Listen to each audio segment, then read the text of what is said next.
Hello, good evening, good afternoon, good night, wherever you are listening to this program. I am Aurelio Porfiri, and I am the host of this podcast, as I am also the responsible of the newsletter Cantus. You can find the newsletter if you go to cantus.substack.com, and you can sign. There are different plans for paid subscribers, for free subscribers. There is also another one for founding members. If you go there, you will find all the things you can get if you become a paid subscribers. But you are also welcome to be a free members. So I am very happy to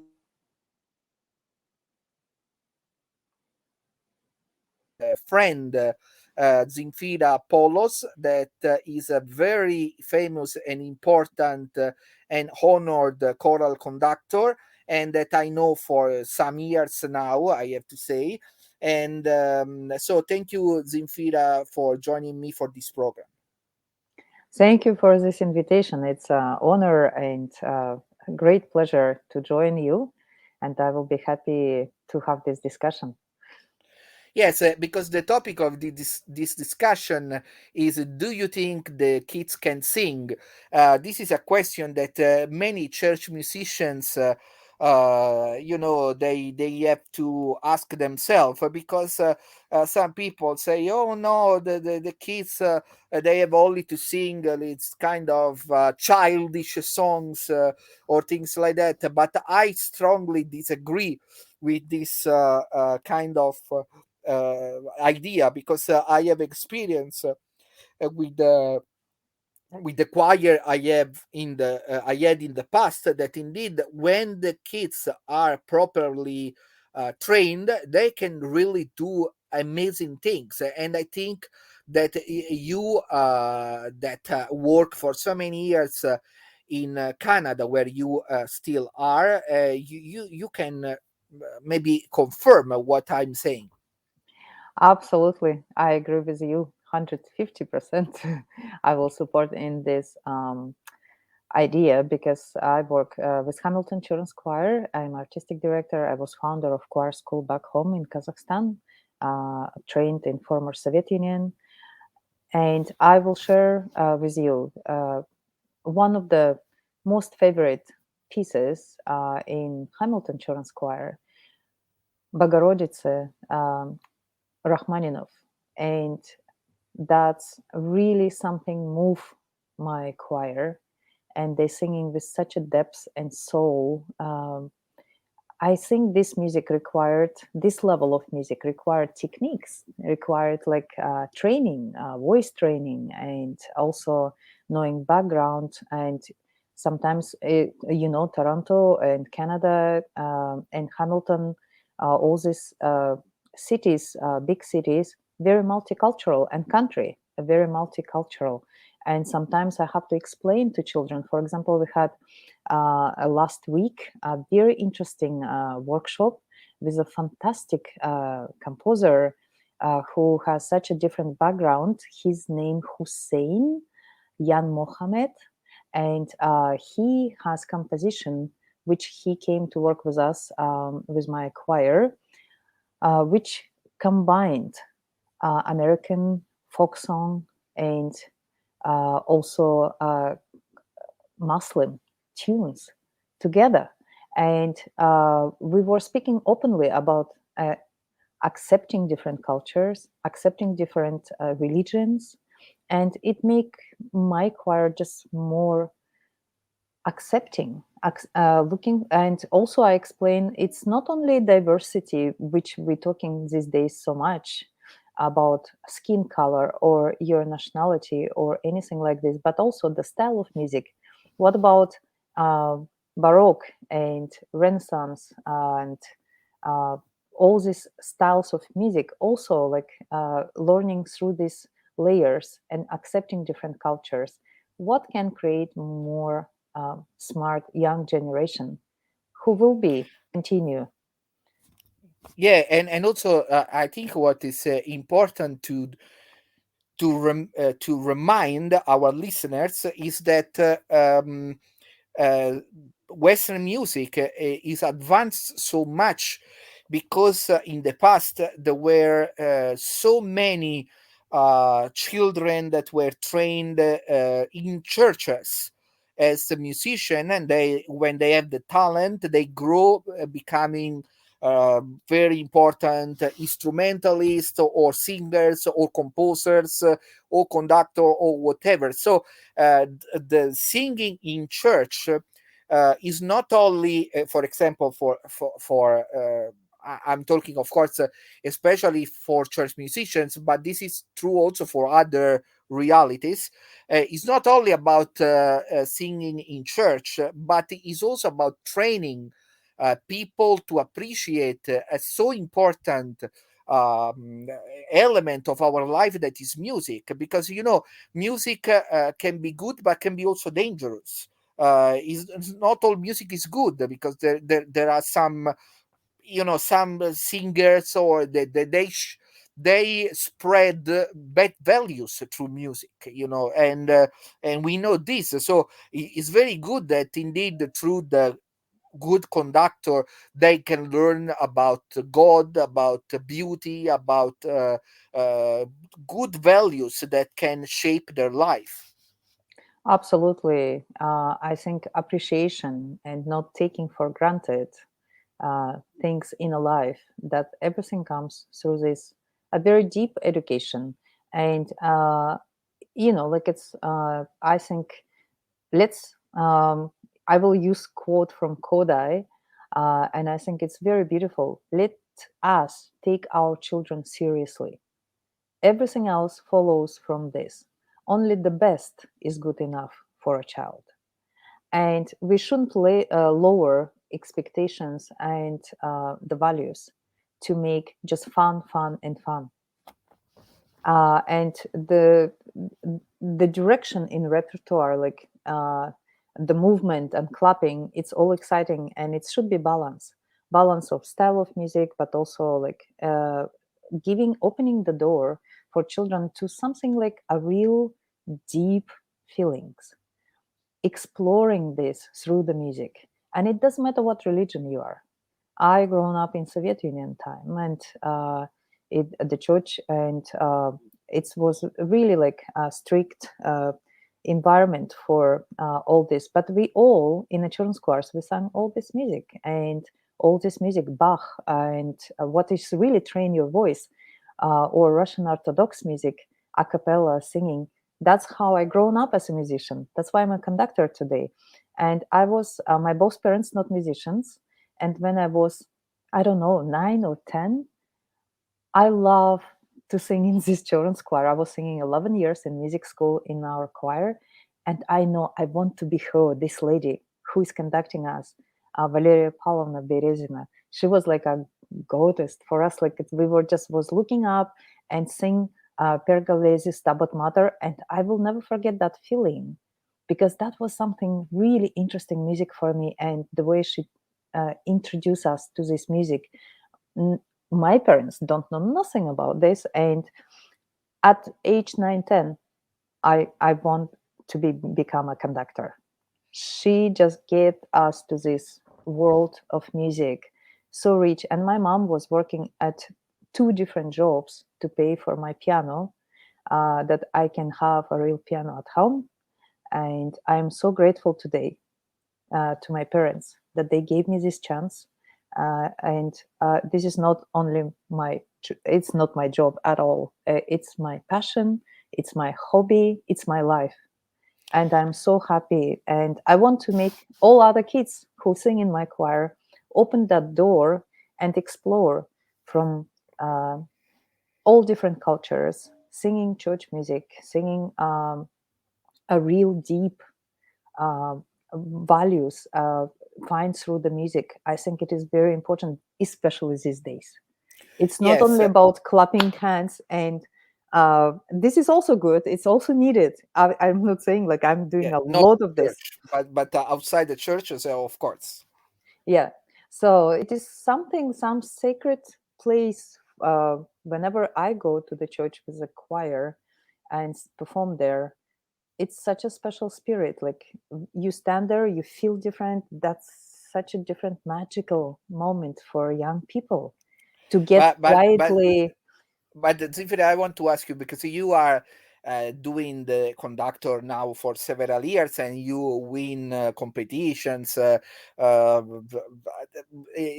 you know, I'm not the one that say that because you win the competition, this means that you are you are worthy of praise, but you are worthy of praise regardless of the competitions, because I know the wonderful job you are doing with your choir outside also of this competition business. But I want to ask you now, if you, because you have now a certain experience about this, if you have to talk about some church conductors, okay, that they are there and they want to start a children choir, and they want to make this children choir valuable, so not having them singing the silly songs that some people think they can only sing. So for you, what is the first thing they have to look when they want to start this children choir? Build a community. It's a community, and it is trust. It is environment, safe environment for children to come and open up, to be brave. We have to create this environment, and this is take some efforts. And usually in like, I have a lot of students from University of Toronto. I teach as well at U of T, University of Toronto, and I teach vocal pedagogy for choirs. And I teach my students that it's so important that you create this atmosphere, friendly, welcoming. But also, some students already working in the churches, and they say, like, I have children of such a big diverse age difference, and sometimes it's hard to motivate older singers singing with younger. How we can do this? I think next, leadership, have older choristers, older singers be your partners, be your team, helping you to develop this program. And before, you will be having enough children to divide them to younger choir and older choir, like at different age groups. So at the beginning, I think that's important to involve these older choristers and make them mentors, make them, like, ask them to give them some work that they will feel valued. And of course, like, next step, it's techniques, real, like, healthy singing. And if we not develop that, so you will be not able to sing music of this level, and a cappella music. All these skills built step by step. It is like intonation, tone quality, and that's involved, like, breathing techniques and vowel shape, and affected by so many technical things. And it is great place to have, like, a proper voice lesson, like voice training for children and music education. It was always like, so many wonderful musicians comes from churches, like from being involved from very young age. Even pop groups, look at so many pop singers. When you ask them, what did you do when you were a child? Oh, I sang in a children's choir in our church. And Yes. that's how we build. And we're not, I think, also important to remember that as educators, we're not teaching them just the songs, we're teaching kids life.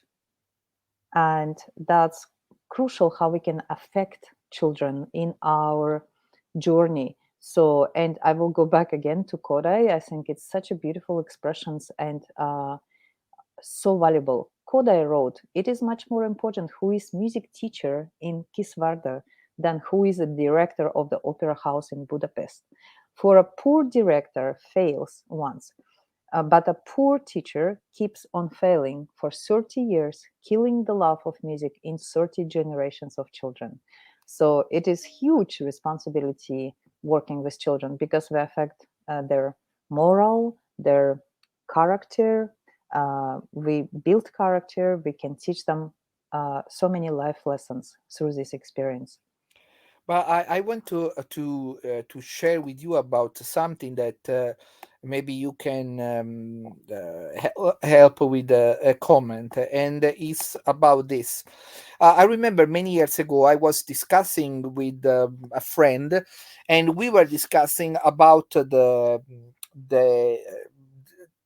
to find boy singers for the Sistine Chapel choir. Okay, and he was a former boy singer, puri cantores, we call it in Latin, and he told me that nowadays it is much more difficult to find the boys to sing, because he say at this time also the commercial music was very melodical in character. So even the people that the boys that sing commercial music, but they were used to that kind of melodic singing. But today is much more difficult, because most of the music that the children listen is not really melodic. You have this rap, trap. I mean, that is a different kind of music. So, do you feel that? Do you feel the same, or not? I will say that it is really affected. Like even 20 years ago, when I came to Canada, like a lot of families were going to the churches and singing in services. Like it creates some understanding, like of access to head voice and singing melody. But yes, you're right. Like these days, children exposed so much to this popular pop music, which is in range of the chest voice, and it is let's say like the range of the pop music which the children imitate today affect their sound so much, because they don't have, so many of them when they come to audition, they have no idea now to how to access to head voice. So you have to do all kind of exercises to develop that upper part of the voice, because it is not something they are using, but that's where they have to sing. So like let's say if you're singing anthem of Canada or Canada in C major and singing, that will be like really go to this speaking chambers, speaking voice, it's close. And if you go to E flat major, a third higher, then you have to really develop that access to head voice and a beautiful tone. And that's, I think, as a educator, I also speak about even the keys what we're using for each age group. So grade 1 to 3, grade 4 to 7, and grade 7 to 12. That's building this access. But grade 1 to 3, I will work completely access to head voice, where this head voice lives, find that upper part of the voice. And it's very important, because what they listen today limit range and the tone quality in such a big way. Like people who come to audition for a choir, that's what if you ask them what you can sing, and that's what children singing these days. There is no like on the radio children songs. When I was a child back home, we were exposed to so much children music, and it's not these days existing. Like I don't hear on the radio that people play like children's songs. It's all pop music, and that's what they developing, like surrounded by all this noise. And also, there is one thing I want to mention to you, that it is about the problem of tone deaf. No, so I have the experience that, and also I read some studies about this, that indeed tone deaf is not really existing, with the exception of very few people that have some specific problems with their hearing. But other people, they are not really what we call tone deaf. It's just that they are not educated. So Yes. their ear is so not educated that they have a lot of difficulties to catch a tune or things like this. But that does not mean they are tone deaf, because tone deaf cannot reproduce any tune that you play to him or her. So when this conductor that we are mentioning will meet some kids that look like tone deaf? What they have to do? This is a great topic. It's a my life story I will share with you. I was auditioning for a music school in Soviet Union time, which is like you have to be really calm and demonstrate like all these music skills and sing anything, play back, sing back, clap back. And I was one of the shyest kids. And I remember my feelings. That's why I devote my life to search what happening to the instrument. And I was studying phonopedic method for voice development. That's totally different topic, because it's forced me how I can help children who is not accepted to choir or music school, and why, and how I can help these children, because I was one of them. And I'm so glad that on the second or third try, I don't remember, I was 7, I finally get to school, because my parents knew that at home I can sing any melody. But I will explain what happened to me, because I know exactly. I was so paralyzed when the teacher was singing with a big opera voice, kind of, "Во поле береза стояла," and I have to repeat that. I was terrified and I was frozen like a computer, like it just like, and I couldn't repeat. Like I was so scared. And I thought, no way I can do this, what she's doing. So, and I was just like vocally speaking the text, speaking the words of the song. So, and I was not accepted. But it is a huge responsibility as educators. I will tell you, there is a fantastic proverb from I learned, and if you can speak, you can sing. If you can move, you can dance. This is my responsibility as a teacher, to help child to find that singing voice. We all have it. If there is not enough pressure of the air to vocal cords, energy, I call it for children, sing with energy. Hey, woo! And if that energy, like child just, scared to produce for you right now, play the game. Take a ball and say, okay, forget about addition. Let's try. I will throw my ball, pretend I have a ball, and then you do it. Woo! Now you throw your ball farther. And if child I guarantee you, like they can uh, find this voice, because they all use it on playground. And if child can do this, oh, siren, there is no problem at all. So it's just like access to that head voice take a little bit longer these days. And don't please label children that they're tone deaf. They're not. And maybe 2, 3 you will find. Sometimes there is 2 ways for me.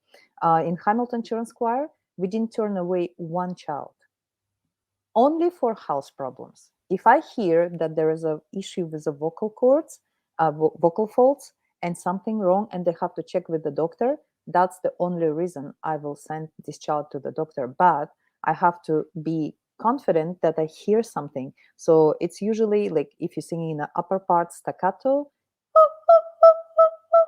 the sound goes.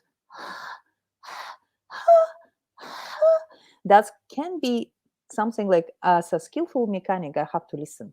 But there is really like any child can learn how to sing. Some of them will take time, stay after rehearsal, do different exercises. I have one child who was not accepted to any choir in Canada, like in Toronto, and she came to my high park choirs. 1 year she was monotone singing, but I don't call it that way. She was able to match a couple of pitches only. By the end of the year, she developed this skill. I stayed 5 minutes after each rehearsal, just help a little bit there and there. And in 2 years, she was auditioning for musical in Toronto, with which auditioning all choirs from Toronto, and she get the role.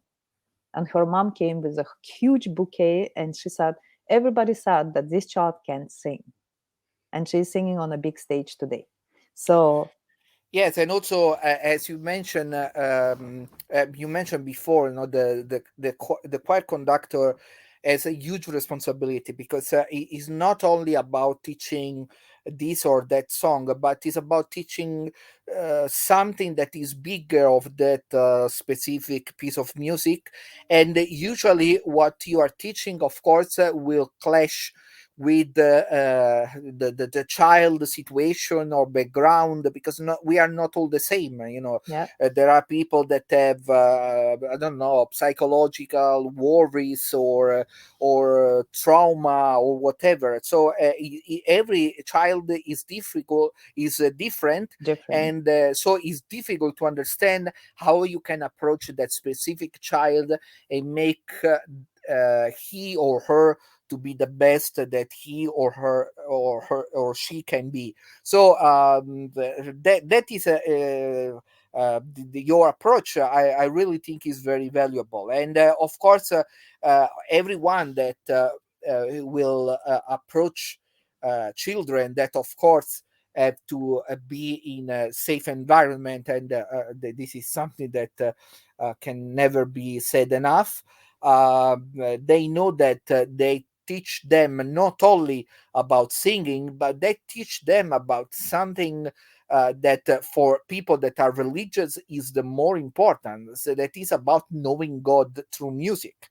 That is something. There is nothing more important for people that want to be religious, and so is a responsibility that is even bigger. And so we should encourage a conductor to train children to to to improve this gift of singing, so that they can praise God with their voice and they can learn to know him. Absolutely. Yes.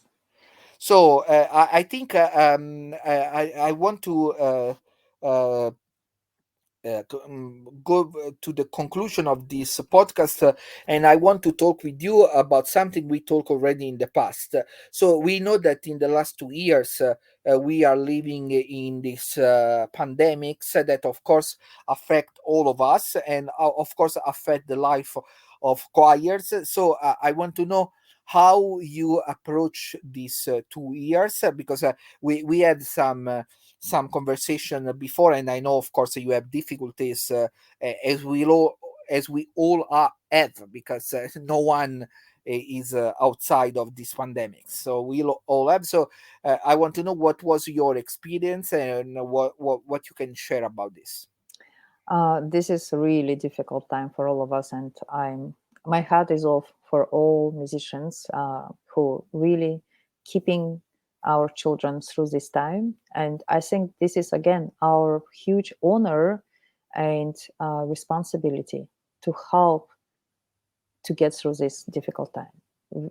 And music is a wonderful tool.